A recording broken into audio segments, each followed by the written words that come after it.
Equity stock market में पिछले कई दिनों से लगातार गिरावट आ रही है और इस परिस्थिति में एक common equity mutual fund investors के मन में एक दुविधा है, एक तनाव है कि आखिर उसे इस परिस्थिति में क्या करना चाहिए। एक तरफ इक्विटी म्यूचुअल फंड इन्वेस्टर्स के मन में एक तनाव है, एक दुविधा है, और दूसरी तरफ स्टॉक मार्केट के बारे में सोशल मीडिया पे एक तूफान सा आ गया है। और यदि उन सोशल मीडिया के पोस्ट और यदि वीडियो आप देखेंगे तो आपको लगेगा, या एक आम आदमी के कॉमन आदमी को लगेगा कि शायद दुनिया में प्रलय आ गया, विप्लव आ गया, कुछ नहीं बचा। जो लोग कल काफ़ी अच्छी स्थिति में थे आज वो सड़क पे आ गए। इन्हीं तथ्यों के मद्देनजर रखते हुए आज हम चर्चा करेंगे कि कॉमन म्यूचुअल फंड इन्वेस्टर जिनका इन्वेस्टमेंट पिछले कई वर्षों से इक्विटी म्यूचुअल फंड में है, उनकी परिस्थितियां क्या हैं, क्या उनके रिटर्न्स आए पिछले एक महीने में या पिछले एक सप्ताह में। दूसरी बातें, ये स्टॉक मार्केट में जो क्रैश आया है पिछले एक सप्ताह या एक महीने में, आखिर इसके मुख्य कारण क्या हैं? क्या कोई शॉर्ट टर्म कारण है या कुछ और कारण है? और इसके बाद हम चर्चा करेंगे कि आखिर इस परिस्थिति में एक कॉमन, कोई एक्सपर्ट म्यूचुअल फंड इन्वेस्टर नहीं बल्कि कॉमन म्यूचुअल फंड इन्वेस्टर्स को क्या करना चाहिए, कौन सा एक्शन लेना चाहिए। एस्ट्रॉन टैक्समैन के नए वीडियो में आपका एक बार फिर से स्वागत है। यदि इस वीडियो से आपके नॉलेज बेस में कोई वैल्यू एडिशन होता है, इसे लाइक करें, शेयर करें, कमेंट करें। कमेंट में आपको अच्छी चीज़ें लगे, अच्छी चीज़ नहीं लगे, उसके बारे में बताएं, जिससे कि मुझे ये पता चल सके कि अपने व्यूअर्स को जो मैं कम्युनिकेट करना चाह रहा हूँ वो ठीक ढंग से मैं कम्युनिकेट कर पा रहा हूँ या नहीं कर पा रहा हूँ। और यदि इस चैनल पे आप पहली बार विजिट कर रहे हैं तो इसको सब्सक्राइब भी करें और सब्सक्राइब बटन के बगल में बेल आइकन को पुश करें ताकि हमारे सभी नए वीडियो की नोटिफिकेशन आपको लगातार मिलती रहे। मेरा नाम डीएम झा है। सबसे पहले हम बात करते हैं कि स्टॉक मार्केट क्रैश के कारण जो उसका इम्पैक्ट आया इक्विटी म्यूचुअल फंड पर, उसकी स्थिति क्या है। इस स्थिति पर चर्चा करने के पहले एक चीज़ मैं बताना चाहता हूँ अपने व्यूअर्स को। ये नुकसान और फ़ायदे की बात जो होती है, बेसिकली 99% केस भी ये नोशनल होती है। जैसे स्टॉक मार्केट गिर गया और कहते हैं कि पिछले एक महीने में स्टॉक मार्केट करीब 8% के आसपास गिरा है और इसमें नुकसान करीब 41 लाख करोड़ के आसपास है। जनाब, यदि आपके पास स्टॉक्स थे या इक्विटी म्यूचुअल फंड्स थे और यदि आपने उसको रिडीम कर लिया तब तो नुकसान हुआ। अदरवाइज हम देखते हैं कि कल हमारा पोर्टफोलियो की वैल्यू 5 लाख थी, आज 4,50,000 हो गई, तो हम कहते हैं कि 10% हमारा नुकसान हो गया। नुकसान तो जनाब तब होंगे जब आज 4,50,000 को रिडीम कर लें, तब लगेगा कि कल तक वो 5 लाख वैल्यू थी और आज मुझे 4.5 लाख ही मिला, इसलिए मैं 10% का नुकसान है। सो नुकसान को समझें। यदि चूंकि म्यूचुअल फंड में इन्वेस्टमेंट आप कर रहे हैं, ये हर दिन के लिए 2 दिन, 4 दिन, 5 दिन, महीने, 2 महीने के लिए नहीं कर रहे हैं, आप लॉन्ग टर्म स्ट्रेटजी अपनाए हुए हैं, इसलिए ये ध्यान रखें कि ये नुकसान नहीं है, जस्ट ये मूवमेंट है। मूवमेंट को आप देख सकते हैं, नुकसान तब होगा जब इसको आप रिडीम करेंगे। अब बात करते हैं कि परिस्थितियां क्या हैं। जैसे मैंने बताया कि पिछले एक महीने में स्टॉक मार्केट करीब 8% गिरा है और मार्केट कैपिटलाइजेशन यानी इन्वेस्टर्स का नुकसान करीब 41 लाख करोड़ के आसपास हुआ। और ये नुकसान नोशनल है यदि आपने सेल खुद नहीं किया है तो। अब हम देखते हैं कि सेंसेक्स चूंकि 8% डाउन हुआ और इस कॉन्टेक्स्ट में हम यदि देखें म्यूचुअल फंड के डिफरेंट सेगमेंट का कि उसमें क्या इम्पैक्ट आया इसका, तो सबसे बुरा हाल थीमेटिक यानी सेक्टरल फंड का है और सबसे अधिक नुकसान पिछले एक महीने में थीमेटिक का कंजम्पशन फंड है जिसका 9.36% का नेगेटिव रिटर्न है। पीएसयू थीमेटिक फंड का 9.08% है और कंजम्पशन का 8.69% है। यदि हम बात करें म्यूचुअल फंड के इंपॉर्टेंट सेगमेंट्स की, लार्ज कैप, मिड कैप और स्मॉल कैप की, तो एक महीने में लार्ज कैप में 7.63 का नुकसान हुआ है, जबकि मिड कैप में 7.51% का और स्मॉल कैप में 7.49% का। जनाब, इन तीनों सेगमेंट का यदि नुकसान देखें पिछले एक महीने का, तो कुछ चीज़ें अजीब लगती हैं हमें। हम जानते हैं कि लार्ज कैप में रिस्क कम है, इसलिए वोलेटिलिटी कम होती है, मिड कैप में उससे अधिक है, सबसे अधिक स्मॉल कैप में है। लेकिन पिछले एक महीने में देखा गया कि सबसे अधिक इन तीनों सेगमेंट में सबसे अधिक नुकसान लार्ज कैप में, उससे कम का नुकसान मिड कैप में और उससे कम का नुकसान स्मॉल कैप में। ये सारी बातें हुई एक महीने की। अब इसी नुकसान को यदि एक वीक के कॉन्टेक्स्ट में कंपेयर करें तो थीमेटिक फंड का कंजम्पशन थीमेटिक फंड जो था, जिसका एक महीने का नुकसान 9.36% था, एक वीक में ये -4.27 का नुकसान हुआ। इसका मतलब पिछले एक सप्ताह में इसकी स्थिति बहुत बुरी हुई और इस हिसाब से यदि हम कैलकुलेट करें कि एक महीने में एक वीक में -4.27%, इसका मतलब करीब 20% के आसपास मंथली नुकसान इसकी आंकी जा सकती है। हालांकि ऑल नोशनल पिछले एक सप्ताह में केवल 4.27 हुआ।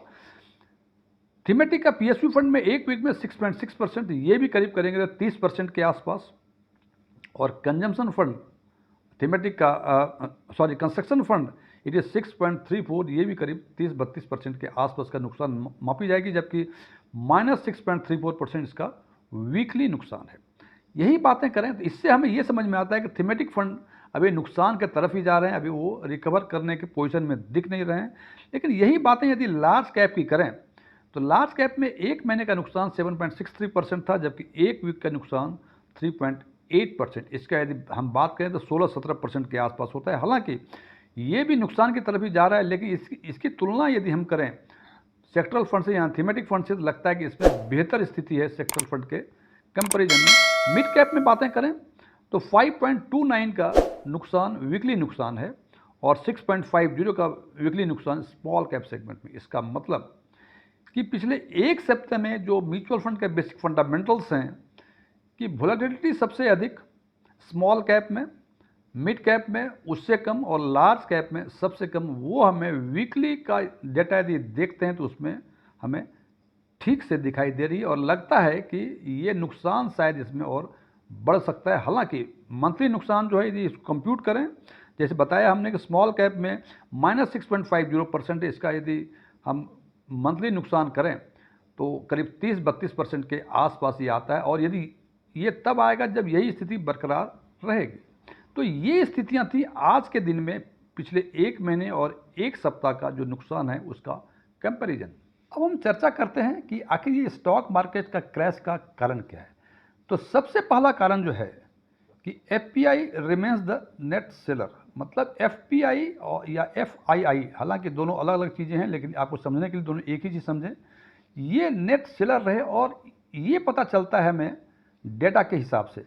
यदि हम पिछले एक महीने के एफपीआई आउटफ्लो की बात करें, एफपीआई ने जो शेयर सेल किया है वो करीब 98,000 करोड़ का है, जबकि डोमेस्टिक इंस्टीट्यूशनल इन्वेस्टर, मतलब जो हिंदुस्तान के जो इन्वेस्टर्स हैं, इंस्टीट्यूशनल इन्वेस्टर्स, उन्होंने जो परचेस किया है वो करीब 92,000 करोड़ के आसपास के। इसका मतलब हमें लगता है पिछले एक महीने में करीब 6,000 करोड़ के आसपास का नेट आउटफ्लो हुआ है स्टॉक मार्केट में। तो ये भी एक कारण है। हालांकि 6,000 करोड़ का मतलब हमें लगता है कि 6,000 crore is a big amount, लेकिन इसकी तुलना यदि करें हम पिछले 2-3 वर्षों के लिए तो 2024 में ईयरली बेसिस पे हम देखें कि अभी तक 2024 में एफपीआई ने करीब 2.25 लाख करोड़ का आउटफ्लो हुआ है, मैं सेल किया है, जबकि इसी के अगेंस्ट डोमेस्टिक इंस्टीट्यूशनल इन्वेस्टर्स ने नेट परचेज किया है 4.37 लाख करोड़ का। इसका मतलब अभी तक भी 2024 में 2 लाख करोड़ के आसपास नेट परचेज हुआ है।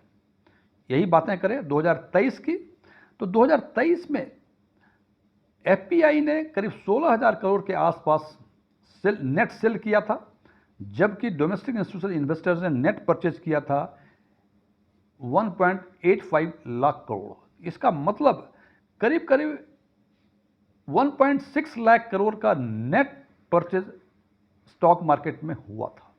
अब यही कंपैरिजन यदि 2022 की करें तो 2022 में हम देखते हैं कि एफपीआई ने नेट सेल जो किया था वो 2.78 लाख करोड़ किया था और डोमेस्टिक इंस्टीट्यूशनल इन्वेस्टर ने 2.77 लाख करोड़ किया था। इसका मतलब ये ऑलमोस्ट बराबर है, ना ही इनफ्लो हुआ है ना ही आउटफ्लो हुआ, ये ऑलमोस्ट पूरे 2022 में फ्लैट रहे। इससे और यदि 2022 के म्यूचुअल फंड के रिटर्न की बातें करें तो उसकी स्थिति 2022 में काफ़ी खराब थी। इससे हम एक कंक्लूजन कर सकते हैं कि 2022 में जब ऑलमोस्ट बराबर थे एफपीआई और डोमेस्टिक इंस्टीट्यूशनल इन्वेस्टर्स के सेल एंड परचेज, वही स्थिति पिछले एक महीने में स्टॉक मार्केट में आज के दिन है कि 98,000 करोड़ के आसपास एफपीआई ने सेल किया और 97,000 और 92,000 के आसपास इन्होंने डोमेस्टिक इंस्टीट्यूशनल इन्वेस्टर ने परचेज किया। थोड़ा सा का डिफरेंस है। तो हम ये कह सकते हैं कि अभी और चूंकि 2024 में भी करीब 2 लाख करोड़ के आसपास का net purchase domestic institutional investor ने किया हुआ है। तो जनाब अभी स्थिति उतनी खराब नहीं हुई है जितनी खराब हम सोच रहे हैं। हम जो हाई तौबा मचा रहे हैं केवल इसी के लिए पिछले कई महीनों से स्टॉक मार्केट अप ट्रेंड में थी और पिछले एक महीने से ये गिर रही है, पिछले एक सप्ताह से गिरावट आ रही है। तो हमें लगता है कि बहुत हंगामा हो गया। जनाब ये स्टॉक मार्केट है, स्टॉक मार्केट में ऐसा कभी नहीं हुआ है कि हमेशा अप ट्रेंड ही होता है या डाउन ट्रेंड ही होता है। ये इट्स आप कह सकते हैं ये सॉर्ट ऑफ करेक्शन है। इसकी चर्चा और आगे हम करेंगे। तो एक इम्पॉर्टेंट रीजंस जो हमें एक महीने के कंपैरिजन में देख रहे हैं कि 8% गिरावट आ गई, ये आ गई, वो इसलिए कह रहे हैं कि पिछले 10-11 महीनों से लगातार ये अप ट्रेंड में था। उससे कंपेयर करते हैं तो हमें लगता है कि 8% की गिरावट आई। लेकिन ऐसी गिरावट आप यदि आज से साल भर पहले से गिरावट करें या पूरे एक साल का देखें तो लगेगा कि ऐसी कोई बातें है नहीं। लेकिन ये भी एक इम्पॉर्टेंट कारण है जो पिछले एक महीने में हमें स्टॉक मार्केट में 8% की गिरावट आई। दूसरा कारण है सबड्यूड Q2 रिजल्ट। Q2 का रिजल्ट कई कंपनियों के आ गए हैं और कई सप्ताह आने वाले हैं और इसमें कई कंपनियों के रिजल्ट खराब हो रहे हैं और आशा की जा रही है कि जो रेवेन्यू ग्रोथ होगा Q2 मीन्स जुलाई से सितंबर तक के क्वार्टर में ये करीब 5 से 7% का होगा। ये 5 से 7% का रेवेन्यू ग्रोथ ये पिछले 16 क्वार्टर में सबसे कम होने की गुंजाइश है और इसका एक मुख्य कारण है कंस्ट्रक्शन सेक्टर में आशा के अनुरूप प्रदर्शन नहीं करना, जो कि 20% रेवेन्यू ग्रोथ वही कंस्टिट्यूट करता है। क्योंकि 20% ग्रोथ वाले कंस्ट्रक्शन सेक्टर ने आशा के अनुरूप प्रदर्शन नहीं किया है तो निश्चित रूप से जो इंडियन कंपनी की जो रेवेन्यू ग्रोथ है वो 5 से 7% ही दिख रही है। तीसरा कारण है यूएस इलेक्शन। जैसा कि आप जानते हैं ग्लोबलाइजेशन के एज में दुनिया में कहीं कुछ होता है तो उसका इम्पैक्ट हर जगह पड़ता है। क्योंकि यूएस में इलेक्शन है, एक बड़ी इकनॉमी है, वहाँ इलेक्शन होने वाले हैं फर्स्ट वीक ऑफ नवंबर में और अभी तक के ओपिनियन पोल के हिसाब से कमला हैरिस और डोनाल्ड ट्रंप ये दोनों नेक टू नेक फाइट में, पता नहीं कौन जीतता है कौन हारता है। लेकिन लोगों के मन में एक आशंकाएं हैं और ये आशंका जता रहे हैं कि यदि कमला हैरिस जीतती हैं तो जो बाइडेन के जो भी पॉलिसी थी उसको कैरी फॉरवर्ड करेंगी। लेकिन यदि डोनाल्ड ट्रंप जीतते हैं तो वो ट्रेड इम्बैलेंस और माइग्रेशन की अधिक स्क्रूटनी करेंगे और साथ ही साथ ट्रांजैक्शनल अप्रोच पर अधिक जोर देंगे। तो इन दोनों की कमला हैरिस जीतती हैं या डोनाल्ड ट्रंप जीतते हैं, इनका इम्पैक्ट स्टॉक मार्केट पे आगे डिफरेंट वे में होगा और इन्वेस्टर इसी बात की सोच में दुविधा में हैं। तो ये भी एक कारण है जिसके कारण कि इंडियन स्टॉक मार्केट में ये क्रैश जो पिछले एक सप्ताह या एक महीने में हुआ है वो दिख रही है। चौथा कारण है जियो पॉलिटिकल फैक्टर। यूक्रेन रसा का वार कई महीने हो गए, वर्ष भी हो गए उसको चलते हुए। उसका इम्पैक्ट लोगों ने एसिमुलेट कर लिया, अब उसको आम लोग समझ गए हैं। लेकिन अभी ताज़ा खबरों के अनुसार जो इजराइल और ईरान आमने सामने हुए हैं, ये इसके पहले कभी आमने सामने, हालांकि एंड द कर्टेन कुछ वार हुआ करती थी लेकिन आमने सामने वार, फेस टू फेस वार कभी नहीं हुई थी। तो ये पहली बार हुआ है। तो इससे भी एक इन्वेस्टर्स के मन में एक भय है कि साउथ एशिया या मिडल ईस्ट में एक समस्याएं हो सकती हैं। हालांकि ऐसा लग रहा है कि इजराइल ने भी कहा है कि भाई ईरान पे हमने अटैक किया, बदला हमारा पूरा हो गया। हालांकि इसके अगेंस्ट ईरान ने भी कोई रिएक्टिव रिएक्शन अभी तक नहीं दिए हैं, पता नहीं आगे क्या होगा। तो ये भी एक कारण है। बिकॉज जनाब बिजनेस जो पैसे लगा रहे हैं वो बिजनेसमैन हैं, वो कभी किसी भी परिस्थिति में तनाव नहीं चाहते हैं और व्यवस्था नहीं चाहते हैं। तो ये जियो पॉलिटिकल फैक्टर का जो दो इशूज़ आज के दिन में चल रहे हैं, ये भी एक इम्पॉर्टेंट रीज़न है स्टॉक मार्केट क्रैश होने का। पांचवा सबसे अधिक इम्पॉर्टेंट रीज़न है जनाब पिछले महीने चाइना ने कुछ रिफॉर्म किए हैं। जैसे टैक्स रिफॉर्म किया है उन्होंने, कुछ रिटायरमेंट एज के बारे में कुछ बातें की हैं। बहुत सारे रिफॉर्म्स हुए हैं जिसके कारण चाइनीज़ और हांगकांग का स्टॉक मार्केट का वैल्यूएशन काफ़ी कम हो गया। उस कंपैरिजन में इंडियन स्टॉक मार्केट का वैल्यूएशन काफ़ी अधिक है। तो एक आम इन्वेस्टर या एक आम बिजनेसमैन वो तो यही चाहेगा कि जहां सस्ता मिले वहां खरीदें, जहां महंगा है वहां बेच दें। और इस हिसाब से चूंकि इंडियन स्टॉक मार्केट का वैल्यूएशन ये काफ़ी अधिक है, तो जो भी एफपीआई या एफआईआई हैं वो यहाँ के स्टॉक ऑफलोड कर रहे हैं और अपना इन्वेस्टमेंट चाइनीज स्टॉक मार्केट या हांगकांग स्टॉक मार्केट में कर रहे हैं, क्योंकि सेम प्रोडक्ट सेम क्वांटिटी उनको वहाँ सस्ती मिल रही है जो आम एक कॉमन बिजनेसमैन करता है। तो ये कुछ मुख्य कारण हैं, 4-5 कारण जिसके कारण स्टॉक मार्केट में क्रैश हुआ है और उसका इम्पैक्ट हमारे म्यूचुअल फंड इन्वेस्टर्स भी उसी हिसाब से हुआ है। अब सबसे इम्पॉर्टेंट बातें हैं कि आखिर एक common equity mutual fund investor को क्या करना चाहिए। सबसे पहली बात, इस पर चर्चा आगे करने के पहले हमें ये जानना जरूरी है कि क्या ये क्रैश पहली बार हुआ है या इसके पहले भी कभी ऐसा क्रैश हुआ है। तो यदि इसका इतिहास देखें हम, तो सबसे पहले 1992 में हर्षद मेहता के केस में काफ़ी बड़ा डाउनफॉल हुआ था स्टॉक मार्केट में, और फिर अभी स्टॉक मार्केट 80,000 के ऊपर पहुंच गया था। उसके बाद 2000 में जब .com बबल ब्रस्ट हुआ था, फिर 2008 में जब ग्लोबल इकोनॉमिक क्राइसिस आई थी उस टाइम भी काफ़ी डाउनफॉल हुआ था। फिर लेटेस्ट अभी 2020 में कोविड-19 के पीरियड में भी काफ़ी अधिक डाउनफॉल हुआ था, और इन सब डाउनफॉल को देखते हुए फिर भी स्टॉक मार्केट आज के दिन में 80,000, और यदि क्रैश कर गया इसके बावजूद भी ये 80,000 के आसपास BSE सेंसेक्स है। और यदि 2024 की बातें करें तो हमने देखा कि 15 अप्रैल 2024 को करीब 1.14% का क्रैश हुआ था। उसके बाद ये मार्केट आगे बढ़ी थी। फिर 4 जून 2024 को जिस दिन पार्लियामेंट्री इलेक्शन का रिजल्ट आया था, उस दिन भी करीब 6% का डाउनफॉल मार्केट में हुआ था, और ये करीब 13 लाख करोड़ के आसपास का नुकसान हुआ था। और कोविड के पीरियड में 2020 में 23 मार्च 2020 को ये करीब 13% के आसपास का फॉल हुआ था, और ये 14 लाख करोड़ के आसपास का इसका लॉस था। तो जनाब, ये स्टॉक मार्केट में क्रैश होना, ये स्टॉक मार्केट है, कभी ये अप ट्रेंड या डाउन ट्रेंड में लगातार नहीं जाता है। और यदि लगातार कभी अप ट्रेंड या डाउन ट्रेंड में जा रहा है, इसका मतलब स्टॉक मार्केट में कुछ न कुछ कमियां हैं।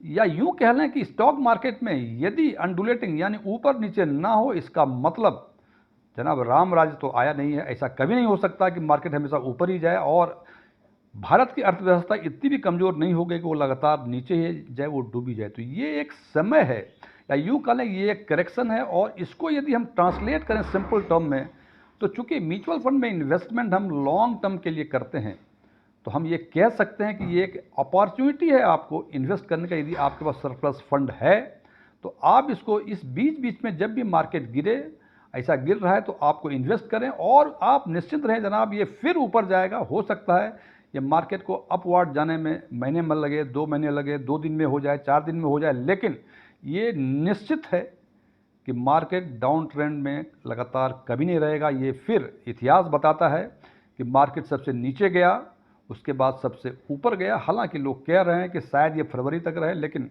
मैं चूंकि इसका एक्सपर्ट नहीं, मैं ये नहीं कह सकता हूं कि फरवरी में बजट के पहले क्या होगा, बजट के बाद क्या होगा, लेकिन ऐसी संभावनाएं। लेकिन ये बात तो तय है कि स्टॉक मार्केट फिर ऊपर जाएगा, और जैसे स्टॉक मार्केट ऊपर जाएगा, इक्विटी म्यूचुअल फंड इन्वेस्टर के भाग्य फिर से खुलेंगे, फिर से वो खुश होंगे, प्रसन्न होंगे, और फिर से वो प्रॉफिट बुक नहीं करेंगे, बल्कि वो नॉशनल प्रॉफिट होगा। बिकॉज हम हमेशा म्यूचुअल फंड में इन्वेस्टमेंट लंबे समय के लिए करते हैं। तो मेरी अपनी राय कि आप यदि SIP कर रहे हैं तो SIP को कंटिन्यू करें, और बीच बीच में आप यदि सरप्लस फंड हैं तो उसको इन्वेस्ट करें, और यदि आप लमसम में हैं, जितना इन्वेस्टमेंट किया है वो उसमें इन्वेस्टेड रहें, और यदि यहाँ भी सरप्लस फंड है तो आप बीच बीच में उसको और इन्वेस्ट कर सकते हैं। निश्चित रूप से लंबे समय में बेहतर रिटर्न मिलेगा, और इस क्रैश को आप एक अपॉर्चुनिटी माने, उसके हिसाब से उसको इनकैश करें। हालांकि अंतिम निर्णय डिपेंड करता है आपके फाइनेंशियल विजडम पे। सबका इंडिविजुअल परसेप्शन अलग अलग होता है।